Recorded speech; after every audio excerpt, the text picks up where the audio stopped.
oleme siin loomemajanduskeskuses ja mõnes mõttes see ongi minu mängumaa praegu. Aga tegelikult olen ma siin kandis terve oma elu elanud.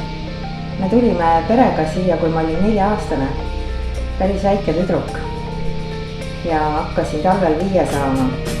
Meie kodu oli praeguses Aleksandri tänavas, tol ajal see oli Nõukogude tänav ja siit loomemajanduskeskusest jääb minu kodu umbes 100 sekundi kaugusele. Ja kui ma koolis käisin, siis meil olid ju kooli vaheajad ja eriti talvisel kooli vaheajal mulle meeldis uisutada. Ja üks selline natuke nagu salajane liuväli oli mul siin kodu lähedal.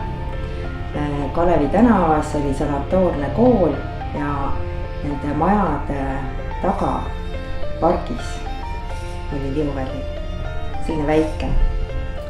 Ja seal liuväljal sai käia siis, kui see oli värskelt kastetud, sest muidu lumi sadas maha, ega seda väga nagu ei puhastatud, aga siis, kui oli värskelt kastetud ja oli külm olnud, siis oli seal päris mõnus uisutada ja seal sai päris üksinda oma kavasid välja mõelda ja harjutada ja siis mul olid oma lemmiklood, mida ma kuulasin nagu niimoodi kumisesid mul kõrvus oma lood, nende järgi ma tegin siis selliseid iluisutamise kavasid.